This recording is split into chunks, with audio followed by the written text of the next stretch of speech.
Buenos días a todos los que se incorporan. Good morning to those of you who have just joined us. Please be seated. And could we now have a bit of quiet?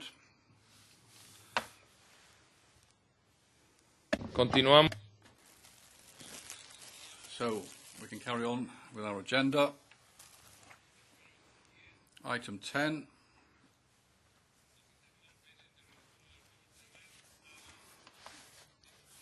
Association of Overseas Countries and Territories with the EU. Now, have we all got our voting cards? I know one of you hasn't. Anybody else? You've all got your voting cards. Right. So we can start now with the vote. We have one amendment from the rapporteur, amendment number 1. So can we start the vote now?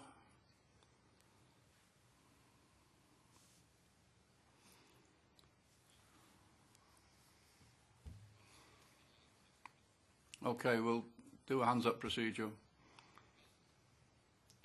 if the machine doesn't work. Okay, hands up. Those in favour, please.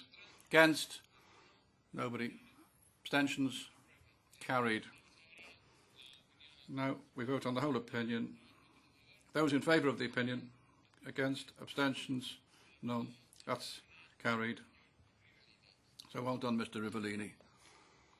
Next item on the agenda. Item 11.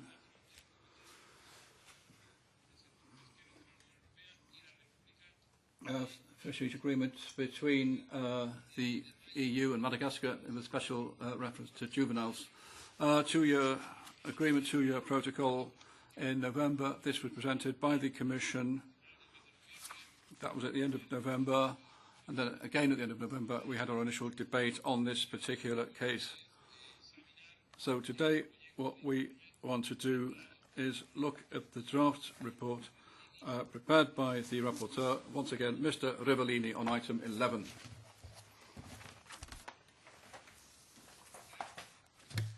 Thank you, Chairman. Well, you've briefly summed up the new agreement on fisheries between the EU and Madagascar, which governs a series of agreements we have for tuna fishing in the Indian Ocean. The protocol establishes the fishing possibilities given to the EU fleet and sets out the financing provisions. The previous protocol expired at the end of 2012, so this is a new protocol.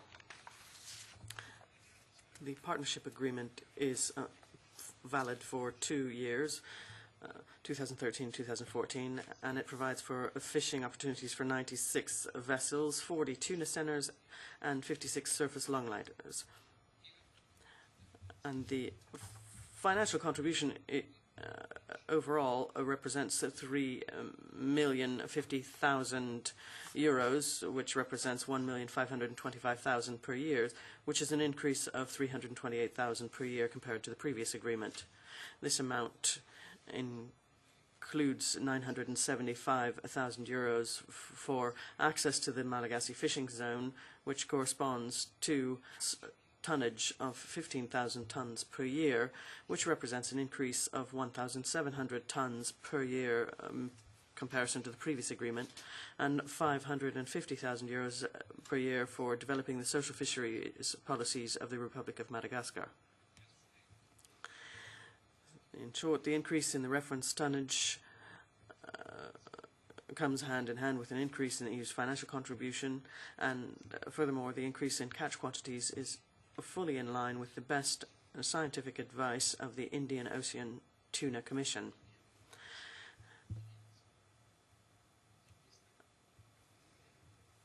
However, regarding the use of the financial resources allocated under this agreement, it is essential for external financial audits to be conducted with a view to verifying the expenditures declared.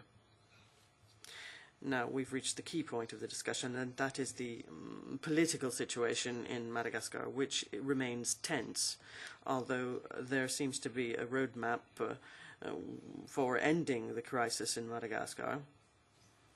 And this roadmap lays out the next elections for Parliament to be held in May in the presence of EU observers. An independent electoral commission has also been established. In addition, the current transitional president of Madagascar, in power since 2009, following the military coup, has announced a few days ago that he will not be a candidate for president in the next elections, and that is thanks to international pressure exerted by 15 members of the Southern Africa Development Committee. This is a very positive decision and represents a peaceful conclusion to the transitional phase.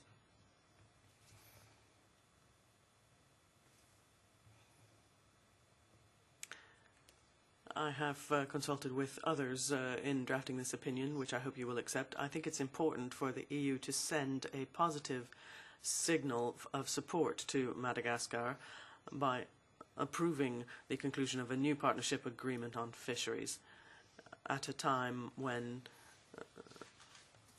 the budget of the Republic of Madagascar depends primarily on international aid. Thank you. Comenzamos un turno de... Thank you. Now, speakers from the floor. Mrs. Levin first. Thank you very much, Chair, and thank you, Mr. Rivellini, for your report, which is largely excellent. I am the opinion maker in Development Committee, and we discussed this agreement yesterday in committee. And I have two problems with this agreement. One is not as a big extent as the other. So the first one regards the confidentiality clause. This is a new feature that's been introduced in the Mozambique agreement and also in the Mauritius agreement and also in this one. It states in Article 11 that at any time all data relating to EU vessels and their fishing activities in the waters of Madagascar will be treated as confidential. This is a very far-reaching formulation. We discussed it with the Commission yesterday in Development Committee, and the Commission explained that it was only commercial data and things to do with competition between different fleets and so on. I think this should be reformulated in a way that it actually states what it's supposed to state, that it's defending commercial data and not all data relating to EU vessels and their fishing activities. If you read those words, it wouldn't even give the possibility for civil society to know how many vessels, what they're fishing and where. I mean, these are things that should be in the public domain. So that was the small problem I had. The big problem I have is with the fact that Madagascar, following the coup d'etat in 2009, has suspended development cooperation in conformity with Article 96 of the Cotonou Agreement. So no development aid is being given to Madagascar at this point because it has not reinstated democracy, respect for human rights, and the rule of law in the country. And that is the very idea about using Article 96 of the Cotonou Agreement. Now, elections are expected in May, and I think that's splendid. And I also heard the very good news that the president in place right now is not going to run for the election, which was one of the premises. That's also very good.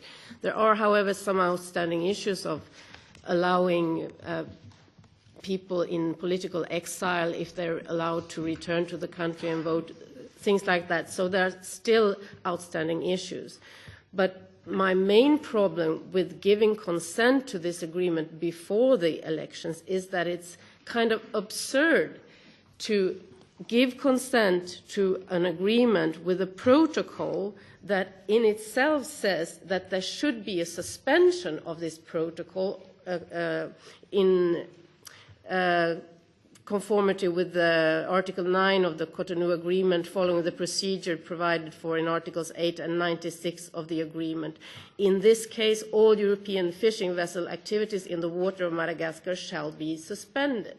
So we're actually in a situation where everything is suspended under the Cotonou Agreement, and then we should vote yes to a protocol that says that if there's no democratic rule, it should be suspended. I mean, it doesn't make any sense at all.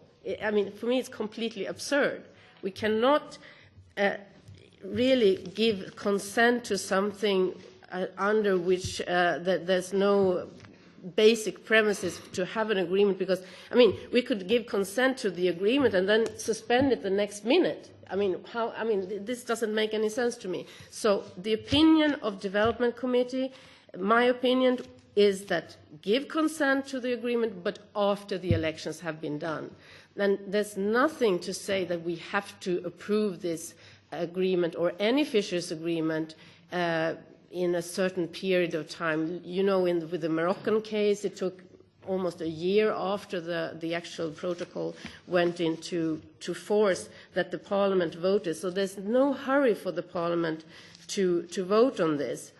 And Mr. Cashman in the Socialist Group in Development Committee, he was very upset because he's the rapporteur of the Cotonou Agreement, and he thinks that really voting in favor of this agreement when a country is under suspension of the Article 96 of the Cotonou Agreement is really making the Parliament look completely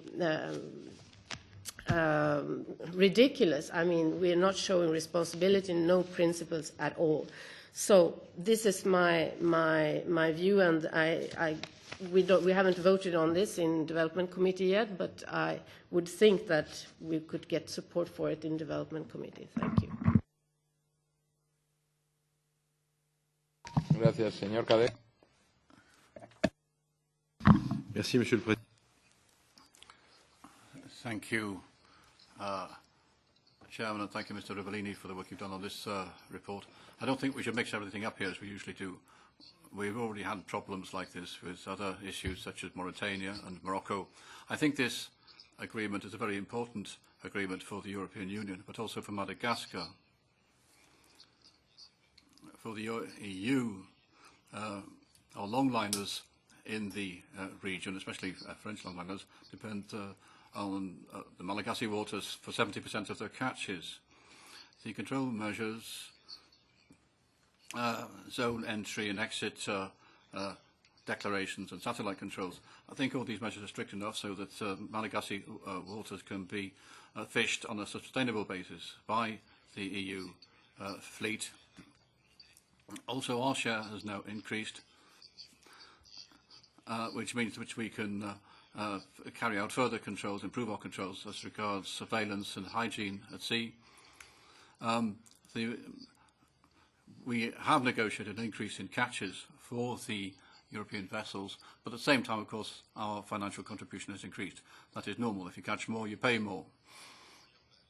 Furthermore, the agreement fits together with the CTOI so that we have a continuous management system as regards our fisheries management and the local fisheries management. I believe we should support this agreement. As Isabel reminded us, there are elections coming in April in Madagascar, so it's important that we have this continuity in fisheries agreements. Madagascar's followed the roadmap, trying to get out of the crisis, planned for it to get out of the crisis. So there's forwards motion in Madagascar at the moment, and I think that's something which we should support. And by approving this agreement, I think we're also giving up economic opportunities to Madagascar because of the sectoral aid element in the agreement. So this agreement is important both for the European Union and for Madagascar itself. And the fact that elections are coming up, first of all, that's good news. And secondly, I therefore think we should give our approval to this agreement right away. Thank you, Mrs. Fraga. Yes, I'd also like to congratulate Mr. Rivellini on his report. I do understand Mrs. Lovin's problems here, but I'd just like to say one thing. I think the political strategy being pursued by the European Union with respect to Madagascar and this roadmap send positive signals. It shows that we want to support Madagascar. We want to support their elections so that they can move on from the present regime. So in the European Union, in the Council as well, positive signals are being sent out approving this fisheries agreement. Correct me if I'm wrong. I think the agreement also, the Department of the Commission also support this agreement. RELEX in the Commission, the Development Directorate in the Commission. So there's general agreement that we, in the European Union, give every support to the Madagascan people to get out of the present system, the present regime. And this, approving this report, will make a contribution to doing that. So we should support the Malagasy institutions, support this fisheries agreement, and let us hope, that the elections are not a disaster. If they are a disaster, if something dreadful happens after the elections, we can always suspend our aid and suspend the protocol. But in the meantime, it merits our support. As Mrs. Lubin was saying, there still hasn't been approval at the Development Committee, but nevertheless, in terms of pure fisheries matters, this is an agreement we should support. We have interests here, for example, tuna fisheries in particular. And we shouldn't forget that Madagascar is has the second biggest tuna port after the Seychelles. It dominates the Mozambique Channel, and therefore the port there in Madagascar is crucial. It's crucial for the European tuna industry, where our people, our companies have a processing plant for tuna, and so on and so forth. So that shows how important Madagascar is for us in terms of fisheries. Therefore, I think this committee should support this report. I fully agree with Mr. Rivellini's position. Thank you. Thank you, Mr. Lapiero. Gracias, señor presidente. Brevemente. Thank you, Chairman. Well, first of all European fisheries agreements deal with the amounts to be fished, sustainability of fisheries, and so on and so forth. But time and again, the same interests are at stake. So this is an important agreement. It's important the same way as the Morocco agreement is important.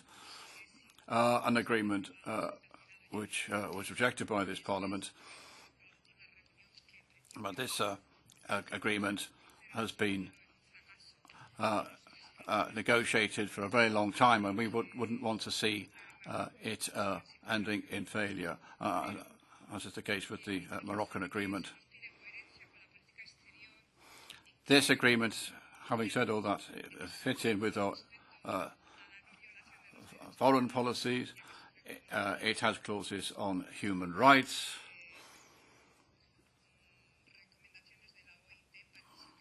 It contains recommendations which originated in the ILO.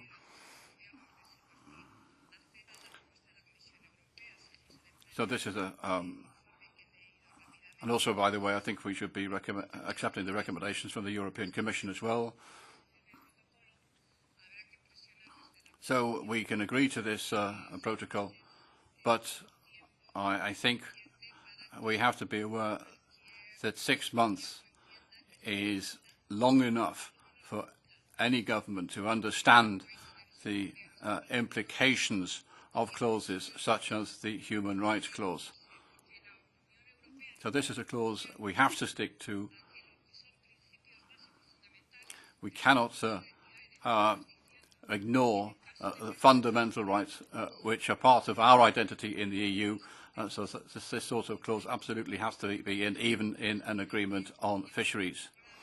So all such agreements have to have a clause on human rights, and clauses on workers' rights in line with the ILO regulations. Otherwise, if we don't have such clauses in agreements, we'd be signing an agreement which would totally ignore all these issues, so we couldn't raise them within the context of the agreement and its implementation in discussions with Madagascar.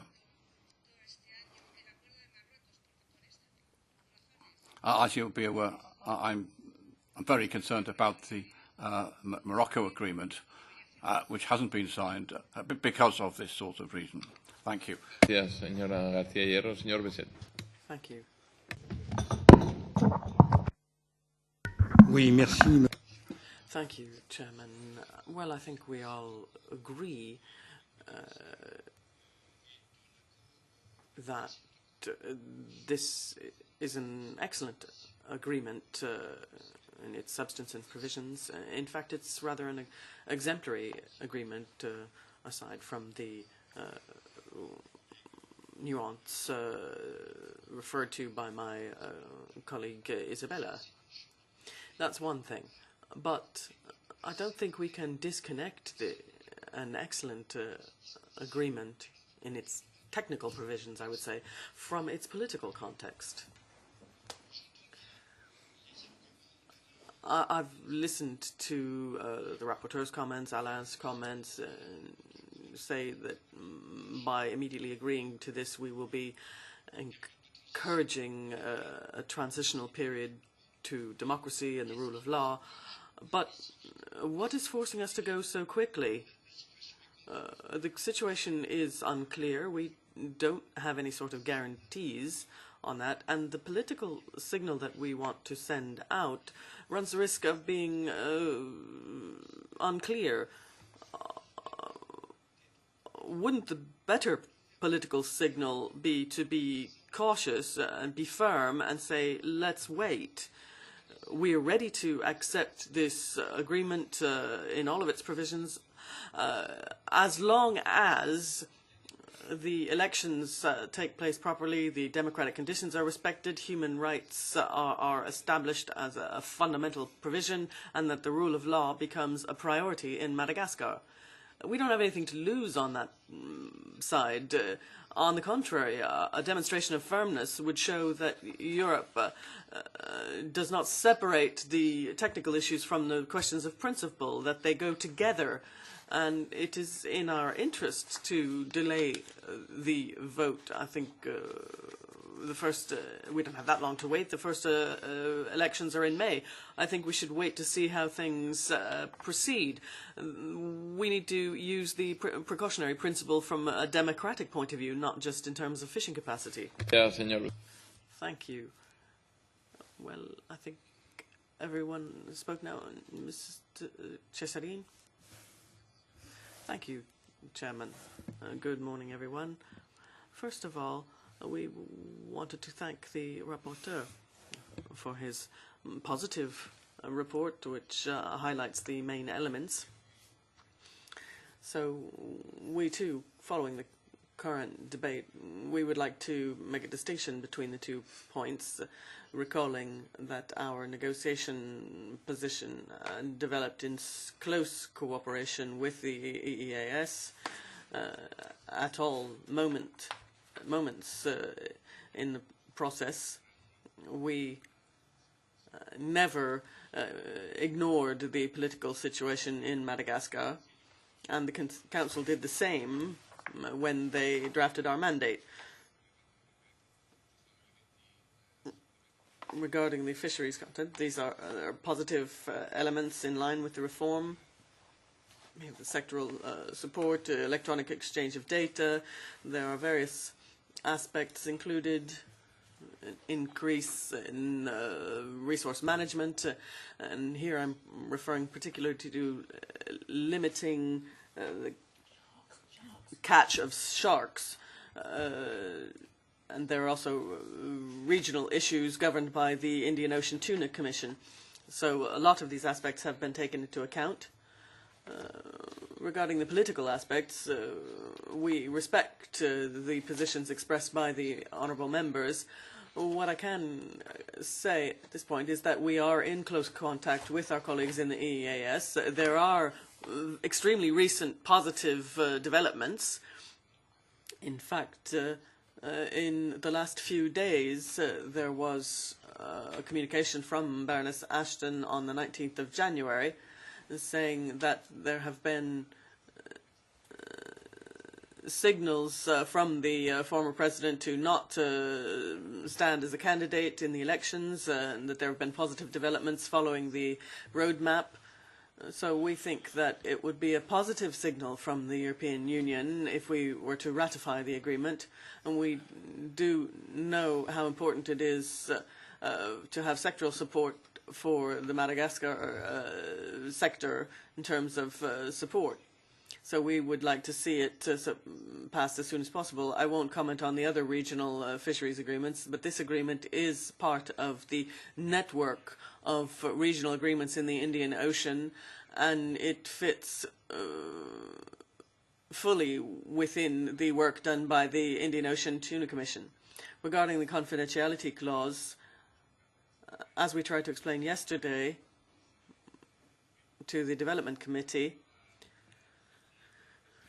the clause refers to other legislative instruments, such as the regulation on VMS or international resolutions on the confidentiality of the Indian Ocean Commission. So that was the spirit behind this. But there is a certain amount of ambiguity in the text drafted. The aim was to support, in particular, the trade aspects. That was what we wanted to indicate. Now, if there were a need to lay out this line in more explicit terms, we would be willing to do this in a joint committee and, of course, reflect on what would be the most appropriate text to be included in future agreements. Because the substance was that security in the Indian Ocean, due to piracy issues, of course, but also sensitive commercial data to ensure that the administrations have access to the data, as well as, of course, the scientists who need this. So I think I'll leave it at that, Chairman, and I do hope that this is approved by the Parliament. We feel that, aside from the political signal we'd be sending out to Madagascar, we would also be calling into question all of the positive fisheries points, including the limitation on shark capture, which I think is a very progressive approach in this agreement. Thank you. Muchas gracias, señor Cesare. Thank you, Mr. Cesare. Mr. Rivellini. Thank you, Chairman. First of all, I think I'd like to thank all of my colleagues for their kind words, including those from the Commission. I believe that we can agree with Mrs. Levine as well as the Commission to make an amendment which would try to reword our reservations and to try and study how we can clarify Article 11, as the Commission indicated. On the political issue, the last words from the Commission have led us to understand that there is that the diplomatic work is giving up results, and we in the Parliament represent democratic values, and the values represented, as Mrs. Levine said, and we cannot but look very carefully and follow diplomatic efforts that are bearing fruit. So I would ask colleagues to support the report with the inclusion of a few amendments as I just described. Thank you, Mr. Cesare. Yes, thank you, Chairman. Sorry to come back. I did just want to clarify, because I perhaps was not clear enough, that the Commission's position on confidentiality is that we are willing to work on the basis of the current text. We're not suggesting an amendment to the current text. We are willing to work at the technical level to explain that section at the level of a joint committee when we meet with the Malagasys. And in future, for agreements different to this one, we would be willing to express more clearly what I've tried to say here. And that is the data protection issues for commercially sensitive data. I just wanted to make it clear that the Commission is not proposing to amend the text. It was rather to have a technical clarification in the joint committee. Thank you. Okay, thank you. So, as I've understood it, there was a proposal from Mrs. Lövin to not continue with the issue. There were comments in the opposite sense. I think the majority feeling in the committee is to carry on, so the deadline for amendments is set for the 29th of January at noon. Notwithstanding, if something happens, there might be updating on that. So 29th of January at noon. On to the next item of the agenda is number 12, amendment of Council Regulation 1100 of 2007, establishing measures for the recovery of European eel stocks. In our meeting in October, we heard a presentation from the Commission, and now we'll have a first exchange of views on this proposal. And our rapporteur is Mrs. Lövin, and I'll give her the floor now. Thank you very much, Chair. Yes, in fact, I think this is a really important moment for me here in Fisheries Committee, because my interest in fisheries once was raised when I discovered the situation of the European eel. This was, in fact, back in 2003, 10 years ago. 10 years ago, I was a journalist. I was sitting in a Swedish magazine, and I received a press release from the Swedish Board of Fisheries saying that the Commission wanted to close all Swedish fisheries for eels because the European eel was in a state dangerously close to a collapse. That was 10 years ago. My Swedish government, of course, protested, and so did all the governments in Europe, because the European eel is a common stock. I think most people think that in their country, their eel is a French eel or an Italian eel or an Irish eel or a Norwegian eel, but that's not the case. We have just one European eel stock, which is, in fact, a very symbolic thing while we're dealing here with the European fisheries policy. All the European eels, they spawn and mate in the Sargasso Sea, in the middle of Atlantic Ocean, then they die. And then they're small eel fry. They come with the Gulf Stream to European coasts. Some come to the southern part of Europe, some come to the northern part of Europe. Some go through the Gibraltar Strait into the Mediterranean, to Italy, and I mean, all over Europe. And that's the same stock. Already back in 2003, the influx of small eel fry had diminished by 99%. 99%. All these eels that come to Europe, they then migrate to freshwater, to lakes, and they have the reversed life cycle of a salmon. So they are born in salty water, and they eat and live in fresh water. In Northern Europe, they kind of live for around 10 up to 30 years before they one night, because they usually migrate when there's full moon. So after 30 years, they decide to go back to the Sargasso Sea and spawn, and then they'll die. So we still have some adult eels in Europe that came here perhaps 10 or 30 years ago. So there might not be that much of a dramatic reduction in the eel fisheries for adult eels, for yellow eels and silver eels. Silver eels is the state of the eel when it's migrating back to the Sargasso Sea. So the yellow eels are the state when they're in fresh water and just living there. So it has many life stages, the eel. It's fry, it's glass eel, it's elver, it's yellow eel and silver eel.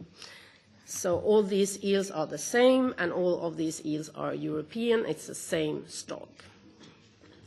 So when it so happened that I got to be the rapporteur of the Lisbonization file of the eel regulation, it was really something very interesting for me to do, because for me it's been a mystery ever since 2003 how we can allow a trade, a hunting, a killing for an acutely endangered animal. And the Commission had large problems back in 2003 with all the European states that were saying, no, we cannot limit our fisheries. So there was lots of discussions before in 2007, finally, all the European member states agreed on an eel recovery plan. And this eel recovery plan is what we have on the table now for Lisbonization. It contains a provision that all the member states shall submit an evaluation on how things have been proceeding since 2007, and they should have done that last year. And the Commission is supposed to put forward a new proposal based on these evaluations. What is the objective of this eel recovery plan? The objective is quite strange, actually. It states that all the EU member states should try to see to it that 40% of a pristine eel stock should be allowed to escape to the Sargasso Sea and spawn. A long-term 40% escapement to the sea of the biomass of silver eel relative to the best estimate of the theoretical escapement in pristine conditions. Did you all get that? Well, I've seen a lot of these evaluations from the different member states, and it's very clear to me that all the member states have different definitions of what 40% long-term escapements to the sea of the biomass of silver eel relative to the best estimate of the theoretical escapement in pristine conditions is. There's a lot of ways to try to calculate this, and I wouldn't say that any of these ways of calculating this makes me very feeling very calm about things are going in the right direction. However, when you look at how the different member states have succeeded in reaching this objective, which, by the way, ICES, International Council of the Exploration of the Seas, they have never evaluated this objective. So ICES have stated very clearly that 40% escapement, well, that is not their advice. That's not their recommendation, but perhaps rather 50% would have been closer to their recommendation, but this is the political objective that has been agreed. I've looked at what the member states have achieved so far. There's a lot of different reports, totally not harmonized. I mean, the reporting has been in completely different ways from different countries. I cannot absolutely, I have to guarantee you now that what I'm saying is perhaps not always 100% correct because it's in different languages, and even though I understand French and German and a little Portuguese and Italian and Spanish and so on, I might have misinterpreted some things, and I haven't read everything from beginning to end, absolutely not. But I understand Swedish and Danish and English, and a lot of them are in English. So what I understand from the different member states is that there's there's no one of the member states that have achieved the 40% target of the silver eel escapement as relative to best estimate of theoretical escapement of pristine conditions, etc., etc. So Sweden, for instance, they have 25% at this moment, and including restocking. And I'm coming back to the issue of restocking because that's very important. Belgium seems to have 20% escapement. Czechoslovakia seems to have somewhere between 16 and 22. Denmark, if I understand correctly, I might be wrong, seems to be like 11% or something like that. Poland, perhaps 4%, UK around 25%, Spain somewhere 15%, etc., etc. Germany 25 to 30, Italy 16, Portugal say they can't estimate, and so on and so forth. Ireland is very interesting because Ireland is the only member state that actually closed its fishery completely. And not even Ireland achieves the target. So it's around between 24 and sometimes it's over 40% in some of the estimates. But it's a bit tricky to read all these evaluations because, as I said, it's not done in a harmonized formula, how they report. But it's clear that, first of all, ICES have never said that 40% escapement is a good target or that it's enough. And the member states, as far as I can see, have not achieved this target so far. And you might say, okay, they've only had since 2007, but as I said, this discussion was on the table more than 10 years ago. I mean, in 2003, the Commission wanted to do something already. Now we're 10 years later, and a lot of the member states have been extremely slow in implementing any measures, and now we're here. And I was hoping, I don't know if people got a copy of the latest advice from ICES. They did, okay.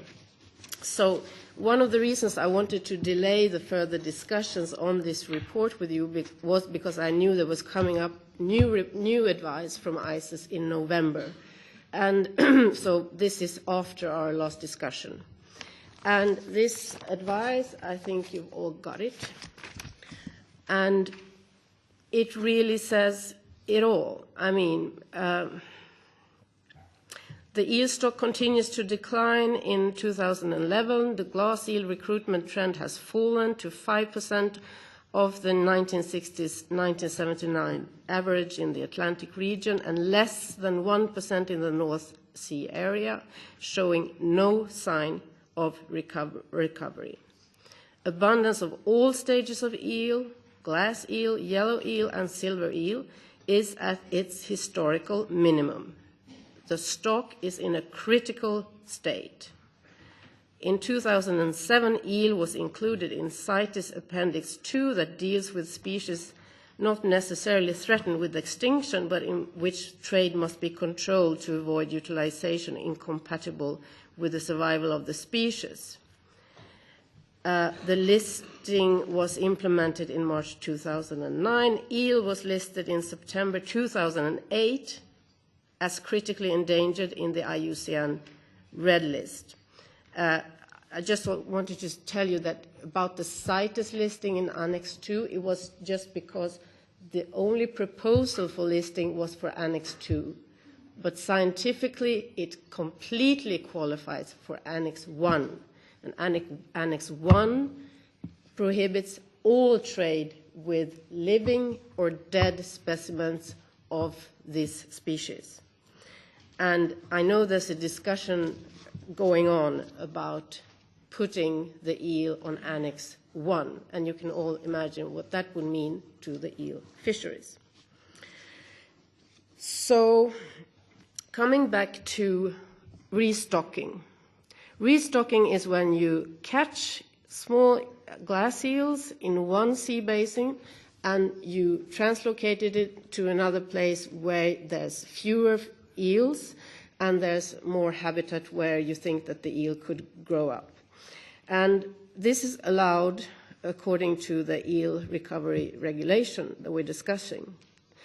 However, in 2010, ICES for the first time stated that the glass eel stocking programs are unlikely to contribute to the recovery of the European eel stock in a substantial manner. And there's no proof that it actually contributes to the eel stock's recovery. And this was really quite astonishing when this advice came from ICES in 2010. And this would really be a real cause for the Commission to review all the Member States' recovery plans, because very many of them, including the Swedish one and the Polish one and the Czech one, a lot of them are heavily relying on restocking to achieve the 40% target. And I asked a question to the Commission in 2011, asking the Commission if it would do something to speed up the process now that they knew that one of the most important measures that the Member States were implementing was not deemed to be any guarantee to contribute anything positively by ICES. And I got an answer from Mrs. Damanaki that stated that the Member States had submitted their management plans with large delays, some from a few months to up to 2 years, and that the Commission now had to evaluate these plans, but also that the Commission would not exclude emergency measures in regards to this fishery. And this was in May 2011, so it's almost 2 years ago. So you see, things are moving extremely slowly.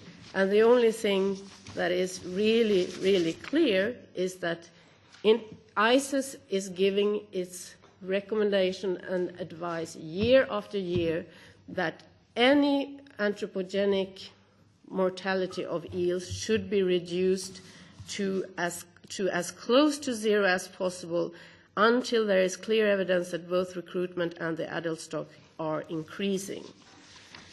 And this is not happening. So now we have exchanged of view here in committee, and I would like to hear all you colleagues' views on what shall we do. We have an alignment report, and the Commission is proposing a few smaller changes, implementing acts, delegated acts. Should we go along with that and just do an alignment? Should we try to do a modification of the report itself, which I find very, about the regulation itself, which I find very, very difficult because it contains so many elements that are not scientifically evaluated, nor the target, nor this restocking measure and other things? Or should we pull the emergency handle now? Do you think it's time to pull the emergency handle? There is a possibility for the Commission to implement emergency measures. And now I'll see if I can find, here it is. Okay. It's Article 7 in the present basic regulation. Commission emergency measures. 1. If there is evidence of a serious threat to the conservation of living aquatic resources or to the marine ecosystem resulting from fishing activities and requiring immediate action, the Commission as at the substantiated request of a member state or on its own initiative, may decide on emergency measures which shall not last not more than 6 months. The Commission may take a new decision to extend the emergency measures for no more than 6 months. So the Commission could actually close the fishery while evaluating the member states' reports and putting forward a new proposal based on scientific evidence and scientific facts on how to proceed with this fishery, or with let's say, the recovery of the stock, because I doubt it very much that we could continue fishing of this acutely endangered species, also in light of the reform of the common fisheries policy. And you might say, so if it's an endangered species and we're not going to fish on it, well, does it belong in Fisheries Committee? Well, does it? Well, if we have to stop the fishing because of overfishing, we have a debt really to see to it that this stock will recover. And I think that EMFF money should be used for trap and transport, for all the measures that has to be done to let the European eel recover, because it's not, of course, not only fisheries that has led to the decline. The decline, no scientist can tell us why the eel has declined. It can be because of hydropower, it can be because of pollution, it can be because of diseases, it can be because of climate change and the Gulf Stream being weaker and not transporting the glass eels. It can be a lot of reasons. So I'm not pointing the finger only to the fishermen, that it's the fishermen's fault, but it's the manager's fault that this situation has come to this very acute situation. And I think we need to do something now. And I think that was my questions to you, my colleagues. What do you think we should do? And the next step for me will be to present my report. But these are the facts. Thank you. Gracias, señora. Thank you very much, Mr. Kadek. Thank you very much, Chairman. Thank you, Isabella, for that excellent presentation. The eel is difficult to catch, difficult to get hold of an eel, difficult subject to get hold of, slippery character. But it's true that the eel population has gone down drastically over a number of years. I think there are many causes for this reduction. First of all, as Isabella said just now, there's pollution, climate change. I think this does have an impact on the behaviour of eels and an impact on their migration from the Sargasso Sea to European waters. And these are elements we have to take into account. But also there's a very important factor. This is overfishing of elvers. These are the overfishing of the glass eels, the elvers. They are fished on their way back from the Sargasso Sea to the fresh waters. And I think that's important, because when there's overfishing of this sort of species, of the juvenile species, then obviously it significantly destroys the stock. And overfishing itself of the eel is something to be taken into account, even if in my view, that's more marginal in its effect. There are other elements to take into account which haven't been mentioned yet, and I'm dealing with these in a personal capacity in France, and that is the ecological continuity of the corridors. There are obstacles that the eels might encounter when they're going upstream, going upriver, so that they can go up to where they live in the fresh water. And in France, we are working on reducing the obstacles in the path of the eels in the rivers. And if you can't reduce these obstacles, then we need fish ladders, eel ladders, as we have for salmon. We have salmon ladders, and we have eel ladders, making it easier for the eel to move upstream, so upriver. So I think it's important to work on that aspect. But this is a very complex dossier, because, as you were saying just now, the scientists don't all agree on the reasons for the reduction of the eel stock. Some questions are now being asked, and I admit this is rather complex. Having said that, it's true that the reduction of the eel stock is a marker, in a way. It shows that things aren't working properly. There's pollution, climate change, overfishing.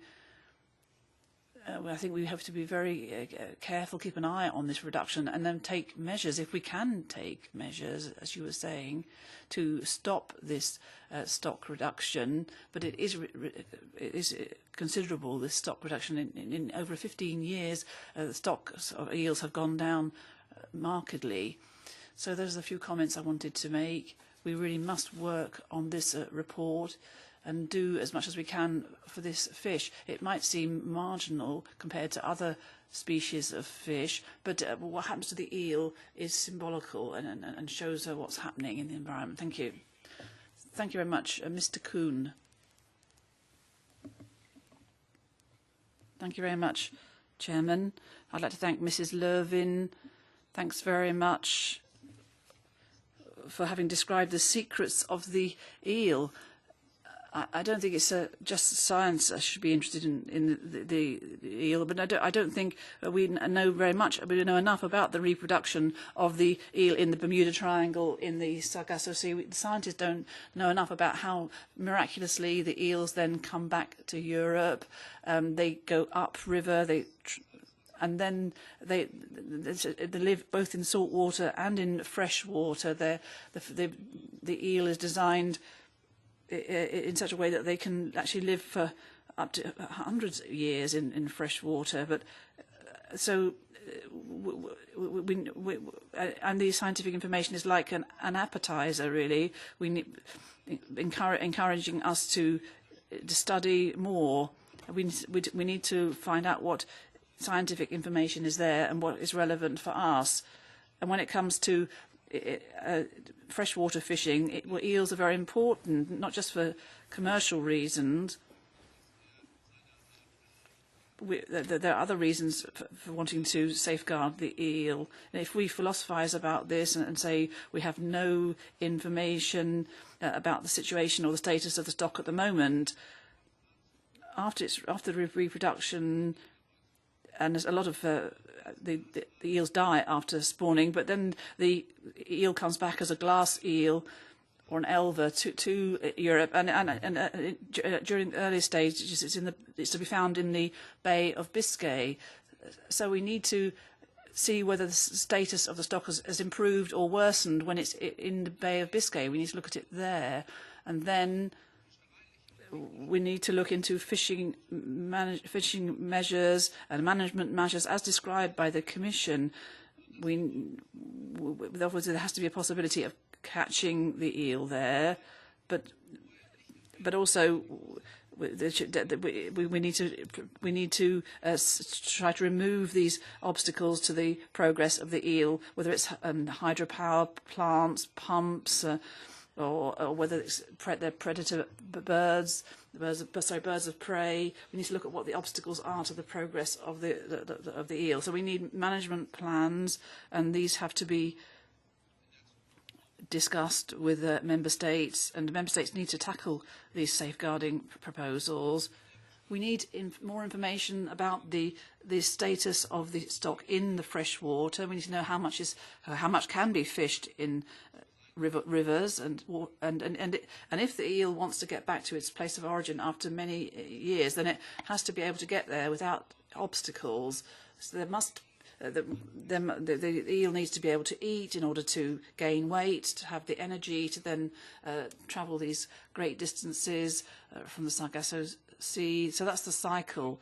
And if we were to take measures now and intervene in the management plans, and there were measures already in 2007 and 2009 in the management plans, but so we need to see what data we can get from those management plans. If we take measures now, then I don't know. I think we need to watch this over many years. I don't know, we have the necessary information yet. We have to, I think, proceed very cautiously. There should be an immediate, and I don't think having an immediate moratorium is the right approach. I don't think having an immediate moratorium straight away is the correct approach. Thank you. Gracias, señor Nilsson. Thank you very much. Mr. Nielsen. Tack så mycket, herr ordförande. Jag pratar svenska även om Isabella. Thank you very much, Chairman. I'm going to speak Swedish.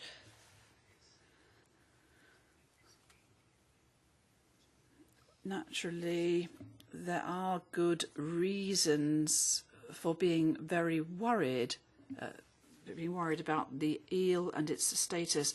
10 years ago, there was the first report talking about the collapse of the stock.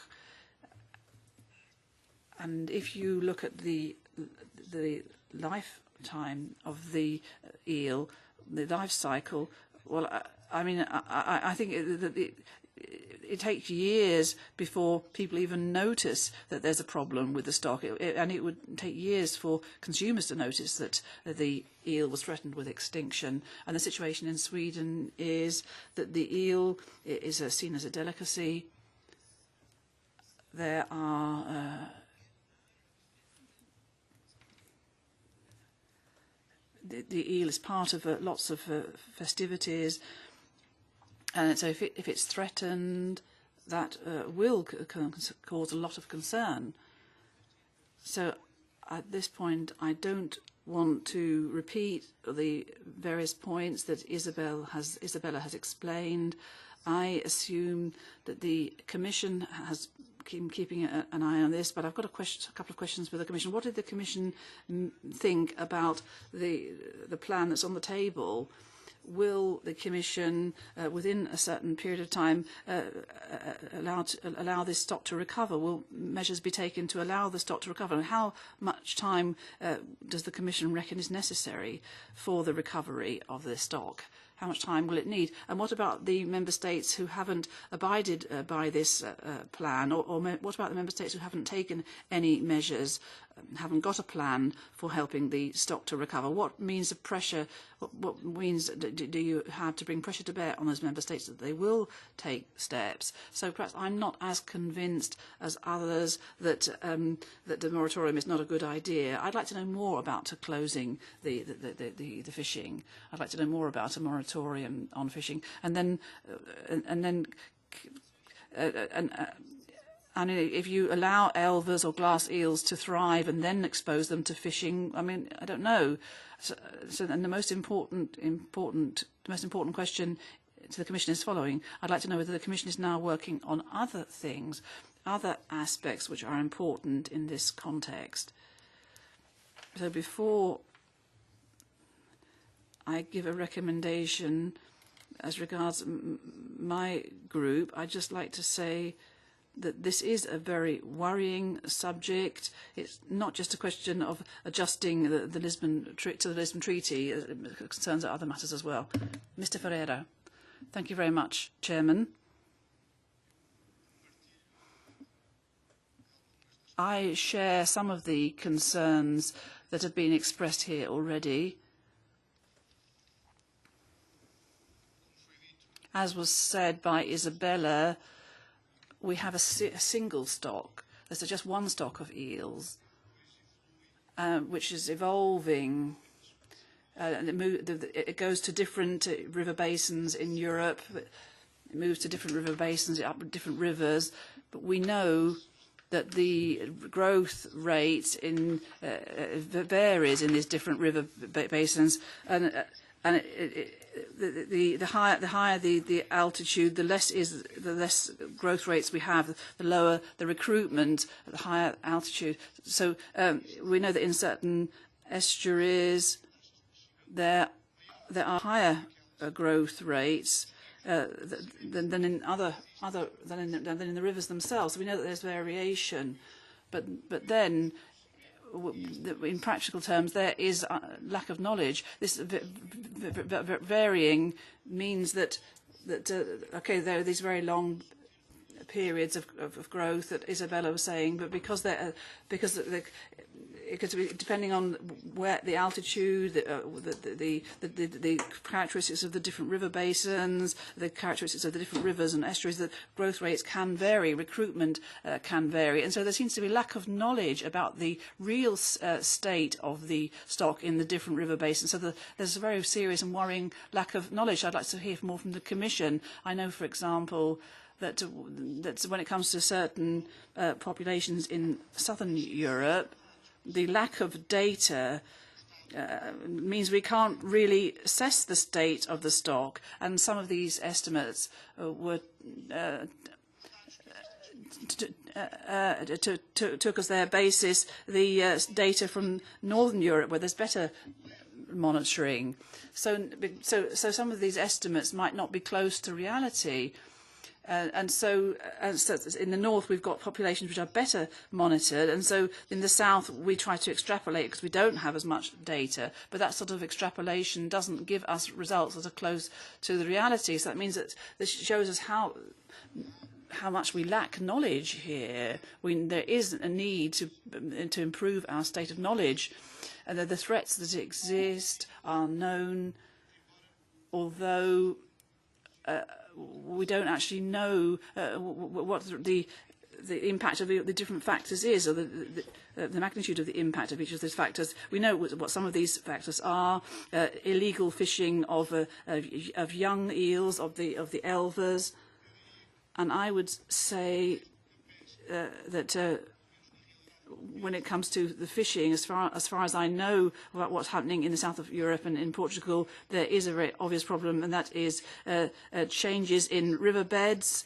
and the fragmentation of the eels' habitat, the construction of dams because of hydropower, and perhaps the biggest problem today, although there are main means of reducing the environmental impact of this infrastructure, these dams are the big problem, and these possibilities for minimising impact, ladders through the dams, for example, often they're not put into practice, although some work has been done, academic work has been done in the development of these solutions so that there are ladders for the eels through these dams, but these measures are not implemented, and so there is this fragmentation of the habitat, and this increases the critical state of the eel stock. And then there are other factors, such as the existence of diseases. Some of these diseases are widespread, and these do undermine the vitality of the populations. And there is a risk, as I was saying, there's a lack of knowledge about the state of populations and about the relative impact of each of these factors which threaten the populations. And here I have a very big concern, a major concern, and I don't see any prospects of this situation changing, especially not in Portugal. And so this is already a chronic problem. And then, of course, when it looks about then there's a problem with collating data on fish stocks. We have a CFP, which means that the European Union has exclusive competence when it comes to defining our fisheries policy. But then, and then the member states actually end up with the costs of the implementation of this common fisheries policy, and the member states end up with the cost of collating and collecting data. So I think everyone here, it's good that everyone here should have some idea of the situation we're living through today in a country like Portugal, or countries affected by the European Union and affected by the European Union, the IMF. I mean, we're actually undermining our scientific capacity. Because of budget pressure, we are undermining our scientific capacity to deal with fishing problems or other problems. So it's the European Union itself which is putting pressure on the member states, saying, be careful, you're not providing the information that we need, you're not supplying the data. But don't forget there's the IMF and the European the EMU, which means that we are actually sacking civil servants, we're sacking researchers, and so how can we get the technical advice we need if we're sacking academics? If you're talking about academics looking into these issues in Portugal at the moment, we're talking about scientists looking into this. Well, and this is my first concern, and their first concern. They say that strangely, the only data they have at the moment is data that comes from fishing and from fish landings, and so their first concern is don't ban the fishing, because the little we do know about the state of the stock is information based on landings of fish. So if you ban the fishing, we won't have access to any data at all. Now, I don't have an answer to the real problems that issue has raised. I'm just adding other problems. But at the end of the day, I think it would be good that we reflect on this situation, but we shouldn't ignore the situation in each of the different member states who have the political situation which I've just described. Thank you. Yeah, señor Ferreira. Thank you, Mr. Ferreira. Mr. Gallagher.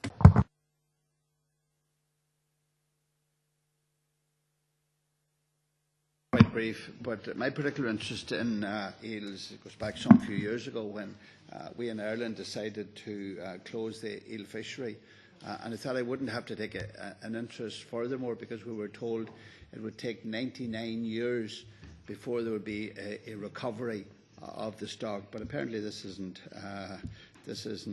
precise. It's a European-wide fishery, so therefore all of us have a part to play with a view to ensuring the recovery of the stock, and we must ensure that we protect what we have and ensure that it's a sustainable, interesting fishery from the Saragossa to various parts of Europe. Now, I believe that we have to carry out further research, and perhaps this is an opportune time while we are about to discuss the European Fisheries Fund, and I think that fund would be helpful to clarify the most appropriate solution, whichever one the experts may recommend. And there's no evidence to suggest that the eel fishery has declined since the eel regulation, which we have before us, was first implemented. And of course, referring to the stocks coming from the Saragossa, they tell me that they could recover in as short a period as under 3 years in the south, and up to a much longer period of 25 years in the colder north. So therefore, I believe that a single management plan would enable recovery actions to take greater advantage of the most favourable conditions in southern Europe. I'm not going to go into the reasons for the decline, whatever it may be, climatic change, pollution or whatever, but I do believe that a long-term solution is to unblock migratory pathways, and there are a number of things that could be done. You could modify lock gates, screening, hydroelectric power turbines and water pumps. It's all not totally natural. I believe man have an input into this, into getting them over the gates and the ponds. So therefore there should be recovery of the eel. I believe we should act now and transfer the juvenile eels or indeed the glass eels into their natural habitats. We have to help them to get there. But it's an important industry, it's an important sector, and it's important that we're dealing with it at this time, and however little should be required to carry out the research, I think we should support this by way of the Fisheries Fund. Thank you. Gracias, señor Gallagher. Thank you, Chair. I think it's a very interesting discussion today in the Fisheries Committee, because usually we go in slightly different directions, and the amount of unanimity is on a minimum stage. And this discussion is going everybody showed himself to be or herself to be very concerned about the eel. And that's probably because we are mesmerized by a very romantic creature, a creature waiting for the full moon, going across the Atlantic against the current, mating and dying.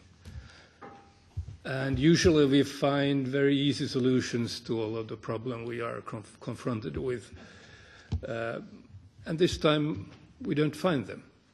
And we are sort of standing here and waiting for the Commission to come up with good answers. So that might be slightly over-optimistic, but the discussion actually now puts all the questions in the lap of the Commission, and if they aren't able to come up with some feasible answer, then we have to go and find one. So I think we're going to take that responsibility if the Commission can't give us satisfactory answers. Thank you. Gracias, señor Torvalds. Señor Christensen.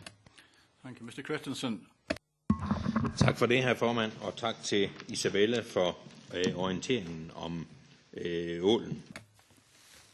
Well, I'd like to thank Isabella for her lengthy explanations. And obviously it's necessary to do something. There's no doubt about this whatsoever. Now, whether this should take the form of a change to the Lisbon Treaty, I don't know, or some other measure. That's why it would be a good idea to listen to what the Commission has to say. I'm from the northern part of Denmark, and I can remember 5 or 6 years ago in one of our fjords right up in the north of Denmark, we had people fishing for eel, which means well, they were still fishing for eel, which means that it's important for the region. We still have eel in the Lema Fjord, but not a lot, unfortunately. We have been making some progress, but really the stocks are not as great as they should be.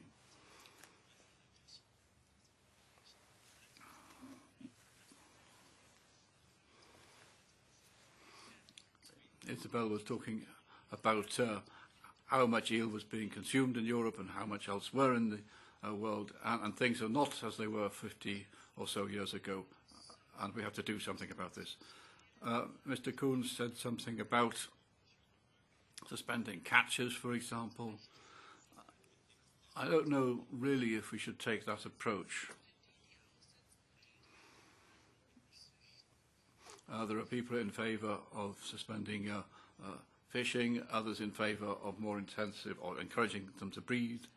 But if you look at glass eels, survival rates are under 5%. But if you take the same approach to bigger eels, then 70% survive, I have heard.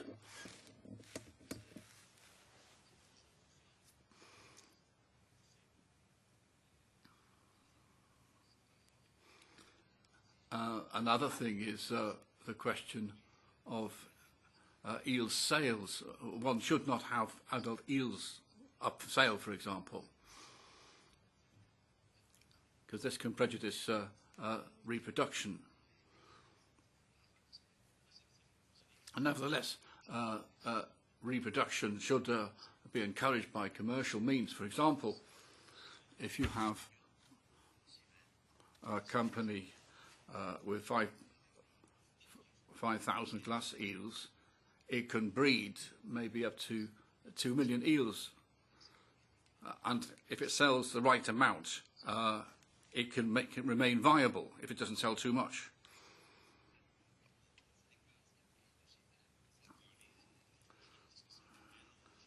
And the thing is to get the balance right, to make this kind of reproductive system viable. Anyway, something has to be done for this species, which is still under threat. Thank you, Mrs. Fraga. I'll be very brief. I'd like to reply to Mrs. Levin's question.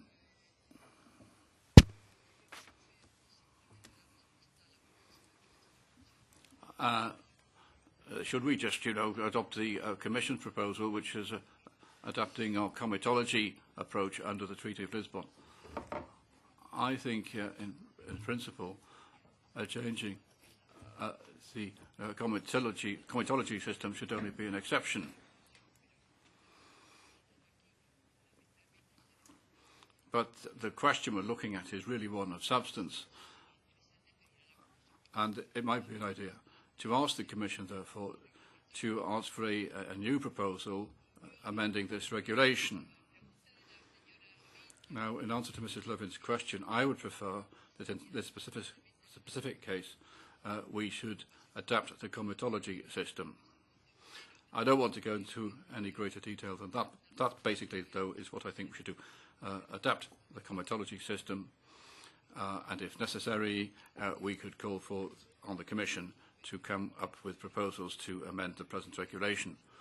But I think at this stage, the solution we should envisage is adapting comitology.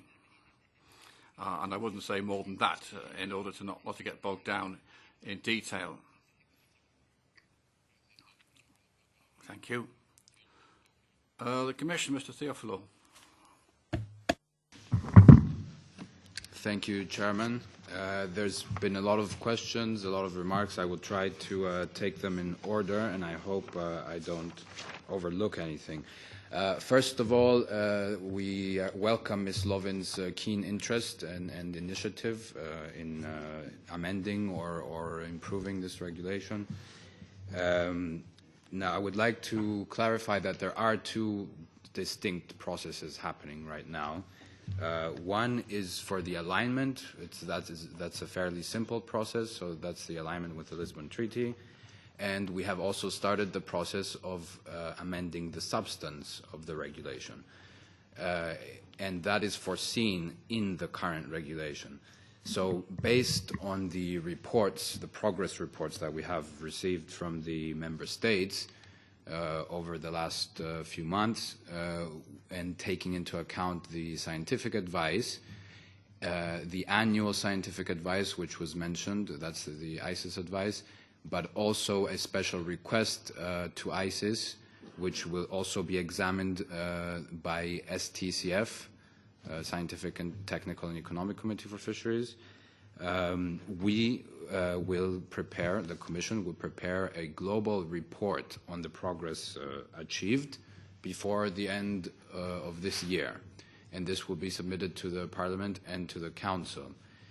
And in light of this report, the Commission may propose amendments to the regulations, amendments, that means to the substance. So all these things that were mentioned today, all the different measures, fisheries and non-fisheries measures, will be assessed again based on what the member states have reported to us. Now I'll try to address some of the comments that I've noted down.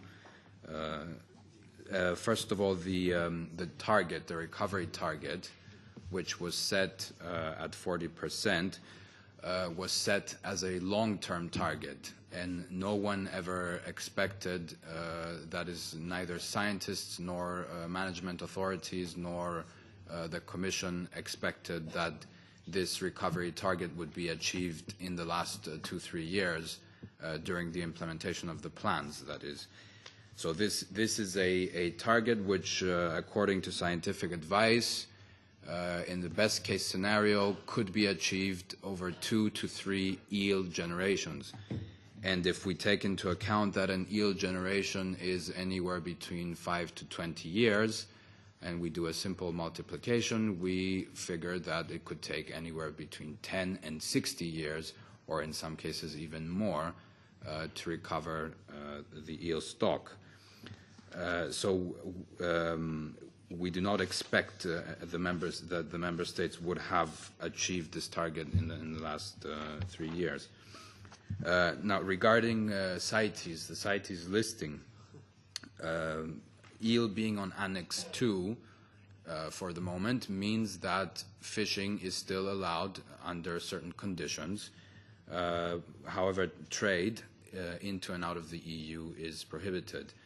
And many of the plans, I may even say almost all the plans of the member states, depend on contributions from the fisheries and aquaculture sector, which are interlinked, in order to achieve the targets. That's to say that fishermen have accepted, for example, to release some of the eels that they catch, as has the aquaculture sector in some member states. So if the eel were to be uplisted and go into Annex 1 of CITES, that would mean absolutely no fishing. So that basically means that the plans, the eel management plans of the member states would collapse. Now, there were several questions from Mr. Nielsen, so I will try to answer some of those. What does the Commission think of the plans that are currently on the table? Well, we recognize that some member states are making more progress than others. There are various reasons for that. Number one being that the geographical situation, the biological situation, as well as the socio-economic situation around eel varies by member state and by river basin. In some places, fishing is very important. In others, it's not. Some river basins are heavily dammed and blocked to the extent that it would be financially impossible to remove or modify such obstacles, whereas other rivers are relatively free. That's why the member states have been allowed to choose the most appropriate measures for their particular situation in order to achieve the recovery target, rather than them being obliged to enforce exactly the same type of measures on every river basin.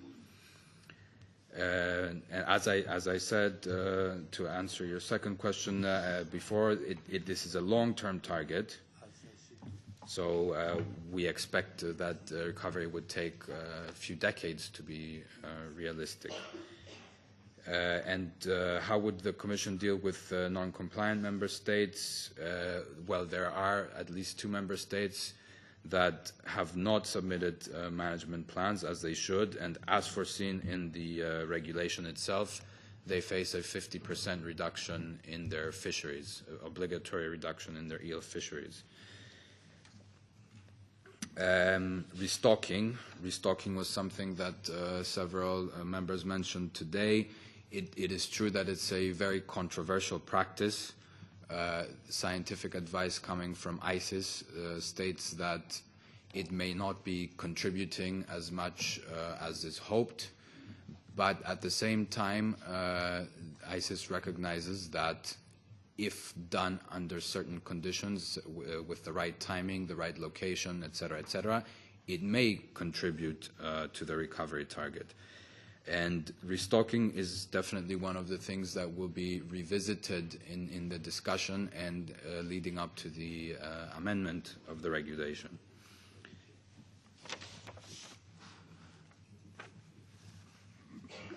Regarding the scientific knowledge, via the plans, as well as via projects that run parallel to the plans in the last few years, the scientific knowledge has improved and will continue to improve, and this will feed into the management measures that may be proposed early next year, more or less. That's a sort of indicative forecast.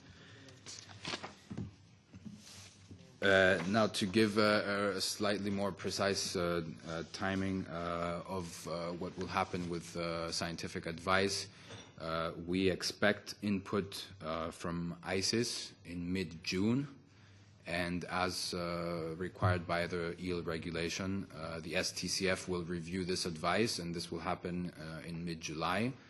And as I said before, the Commission will take this into account in proposing an amended regulation early 2014. Muchas gracias, señora. Thank you, Mrs. Levin. To wind up. Thank you very much, Chair, and thank you so much to all the colleagues that have been contributing to a very good and stimulating debate or exchange of views. I'm very thankful for that. I have a few comments. I would like to say to Mr. Kuhn, you seem to be very concerned about the lack of data and so on. Of course, there are large gaps of data concerning exactly where the eels are spawning or what are the causes, the biggest causes of the decline of the eel stock, etc.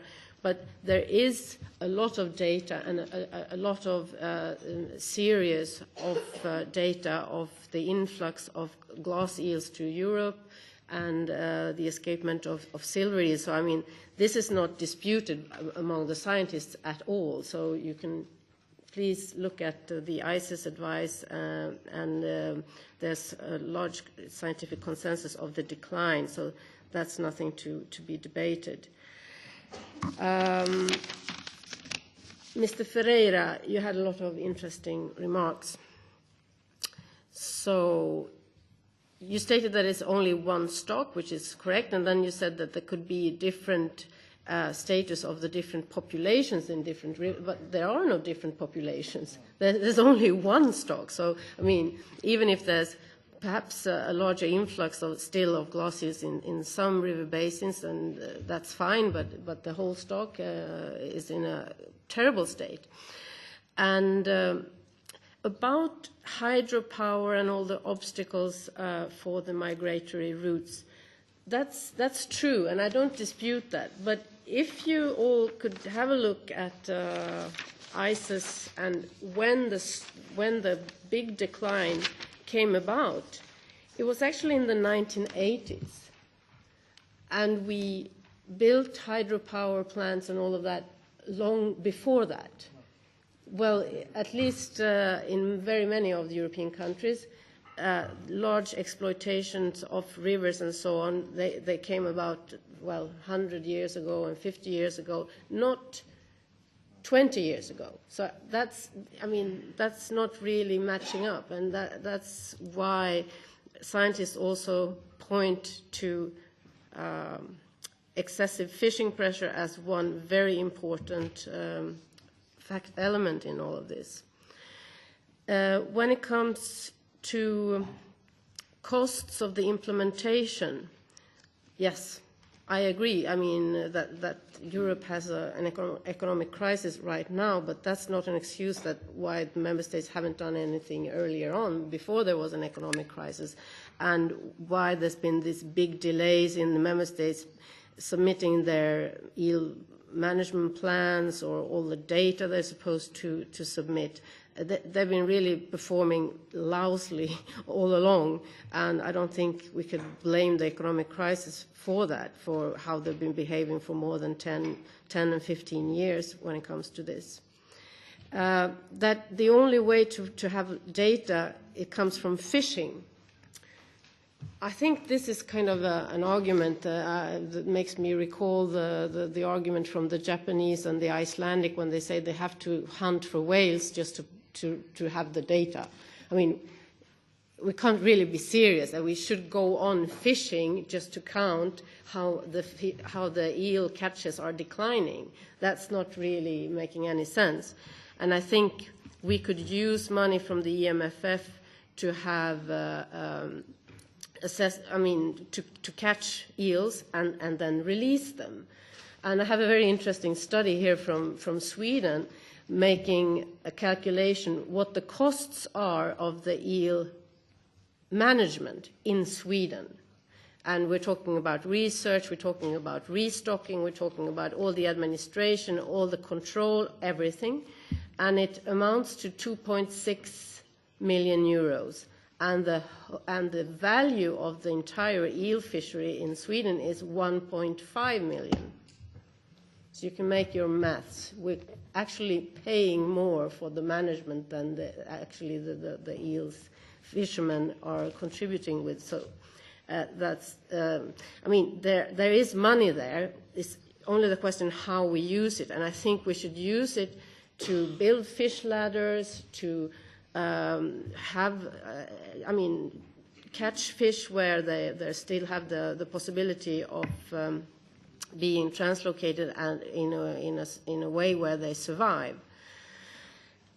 Mr. Gallagher, I completely agree with you that we need a single management plan for Europe, because this has been a huge experiment of how member states have not delivered on a type of regionalization that I hope we're not going to see in the common fisheries reform, where all the member states have too much liberty in doing nothing.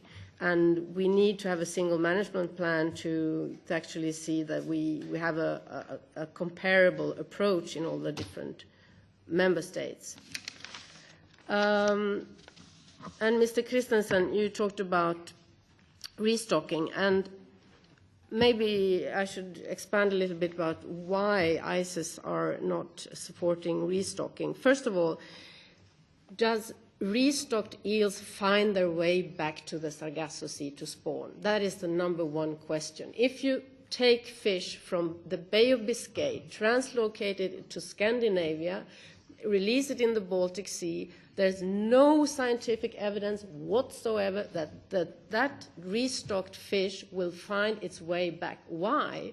Because probably they have some memory from when they were small on the smell or whatever on the Atlantic Sea, how to find their way back. If you transport them a long way from where they were first arrived, they don't find their way back. There's no scientific evidence about that.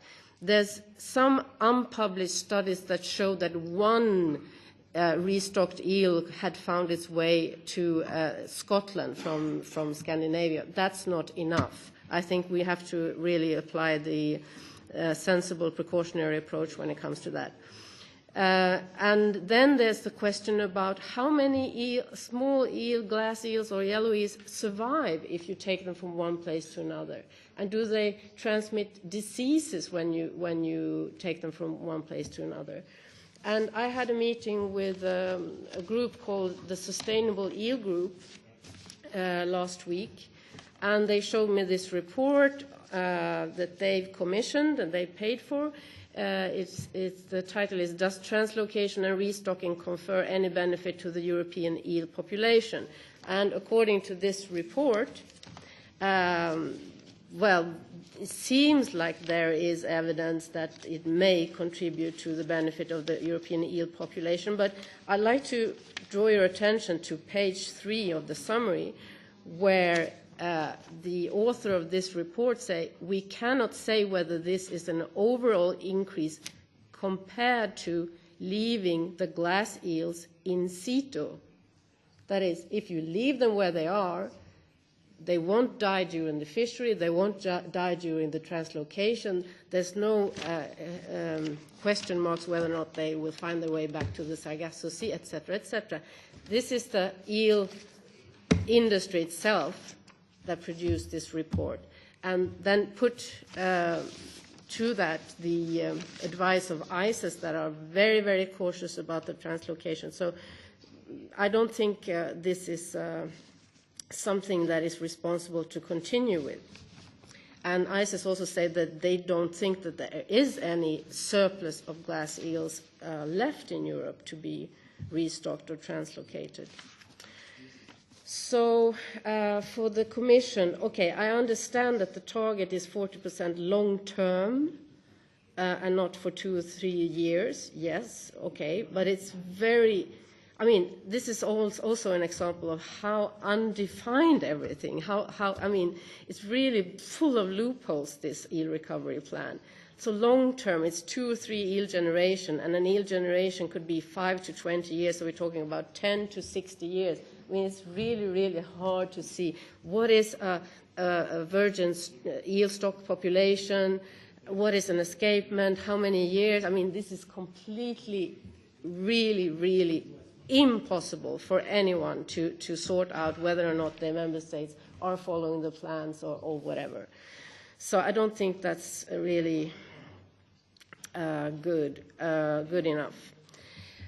But you said that if we just implemented CITES Annex 1, all the eel management plans would collapse and we wouldn't have any, all the member states' eel management plan would collapse. Yeah, that's true, except from the Irish one, because Ireland actually submitted one and they don't have any eel fisheries. So, it's quite possible to have an eel management plan with not including fishery in it. And, well, you also explained the procedure. I think, as I said, I asked the question to the Commission in May 2011, and Commissioner Damanaki answered, it could not be excluded that earlier urgent measures are proposed by the Commission to address the serious concerns identified above, and those concerns were about the restocking measure not being efficient. And Mr. Chair, if you would allow me, I would like to ask the Commission again if the Commission would not foresee implementing emergency measures while amending the plan and waiting for the evaluations from ICES and STECF. And thank you to all colleagues. Muy bien, pues hay alguna intervención. Thank you very much. Any other comments, please? In which case we can go on to the next agenda item, number 7, which... A small question to the Commission. Would you allow that? Yeah. Como no me hizo ningún gesto de contestar... I didn't see the Commission springing to answer, so I moved straight on. But of course the Commission can speak, yes. Thank you, Chair. Obviously I cannot personally decide that right now. I would have to repeat the same answer, that it is possible that emergency measures could be implemented, but to my knowledge, we are not planning to do that right now. It's not impossible before the amendment, but we're not planning to do it right now. Bien, vamos ahora entonces al punto 7. Right. Thanks, Mrs. Levin, and thanks to Mr. Niculescu for accepting that we take item 7 now, which concerns the amendment of Council Regulation number 850/98 concerning conservation of fishery resources through technical measures for the protection of juvenile marine organisms. The Commission's already submitted its proposal, so we now have to have our first debate. So let me give the floor right away to Mr. Niculescu for an introduction. Merci, Monsieur le Président. Je serai... Thank you, Chairman. I'll be brief.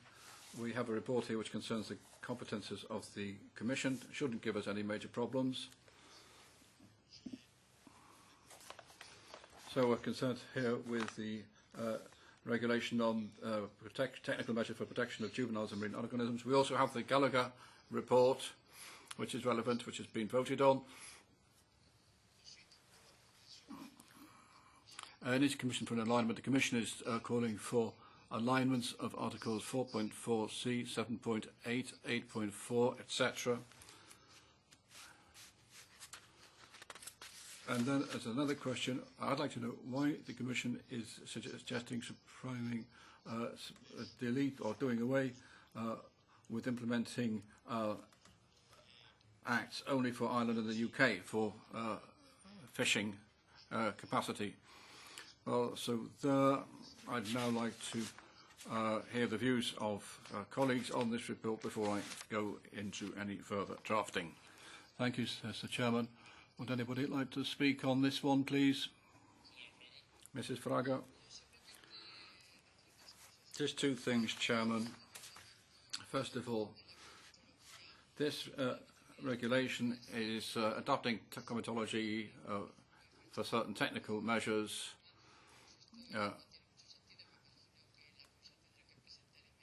Here, I imagine the Commission is going to give us its proposals for a new version of this regulation, adapting it to the new comitology situation.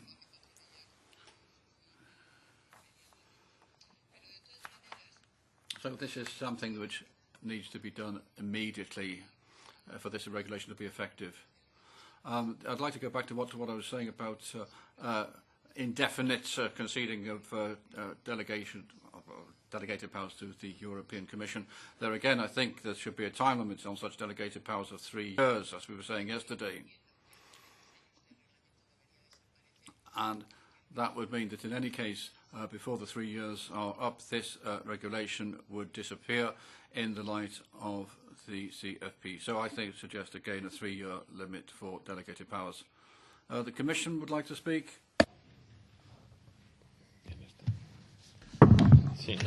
Yes, thanks, Mr. Chairman. Just to reply on Mr. Niculescu's comment on I think it's Article 34, paragraph 6. I mean, this isn't sort of trying to remove measures specifically for Ireland and the UK. It deals with the specific measures in the specific 12-mile zone in the beam trawl fishery. It deals with just Irish and UK vessels because it happens to be in their territorial waters. There's not a new rule. It's part of this article already, and it's just aligning this particular article with the Lisbon Treaty. So there's nothing new here. It's just an alignment, and it's not, different terms for different countries by any means. And just to comment on Ms. Fraga's point, she's absolutely right. The intention of the Commission is to completely get rid of this horrible 850 regulation. I think we'd all be like to see this on over time. So, and I think, as we said before, we're okay with the 3-year rule of negotiating on that position. Thank you. Muchas gracias. Okay, thank you very much, Mr. Niculescu. No further comments? Fine. Okay. Well, to wrap up this item, and that takes care of this morning's agenda, we'll start again at 3 p.m. sharp with in the presence of the Irish Minister. Thank you very much.